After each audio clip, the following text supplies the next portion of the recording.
Hello, Jacob. Why don't you please take a seat here? Thanks. Oh, well, it's very great to have you for this advising meeting. Well, why don't you start by telling us a little bit about your background? Well, I worked hard as an undergrad, just tried to get a taste of everything. Oh, well, that's very great to hear. David and I like to meet with all of the first years, and we really like to make sure that they've digested the undergraduate material. We like to make sure the incoming students don't bite off more than they can chew. You know, some people come in and well, it just turns out they really haven't digested the undergraduate material. I see you've filled out the form. Why don't we take a look at what we were thinking of taking? Ooh. The Turkey Club. You see, traditionally, we recommend that all incoming students take the BLT. Well, I made a lot of peanut butter and jelly as an undergrad, and I figure the concepts are about the same. That's true, but the third ingredient in the BLT really raises everything to the graduate level. We really recommend that you take it. I guess that makes sense. But the instructions for both sandwiches are right in the name. I mean, BLT, PB&J. I think I'm ready for new. Have you taken the candidacy exam yet?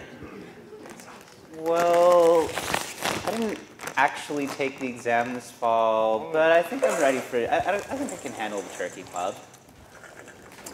Well, again, we don't tend to recommend it. You see, the Turkey Club is almost on the Dagwood level.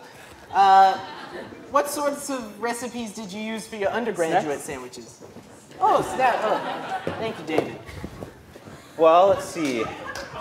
Thornton and Marion, classical sandwiches of breads and meats. Oh, wow. And Jackson, Hoagie Dynamics. Oh, my. Well, that's quite an advanced text there. And I also figure that the Turkey Club will really introduce me a lot better to poultry. I really want to work on Professor Yeager's duck fat and lemon colloidal suspension project.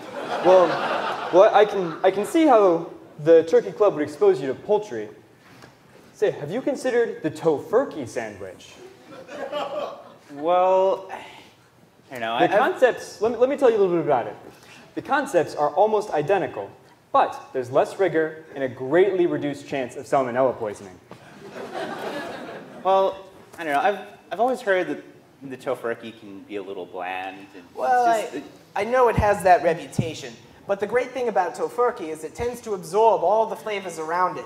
It really does. It really depends on who's doing tofurkey this morning. Kathy Levin, I believe, will be teaching right. tofurkey. Tofurkey won the Nobel Prize in 1998. Oh, In fact, thank you, Kathy. have a rich history of Nobel Prizes. Thank you. Dating back all the way to Thank you, Kathy.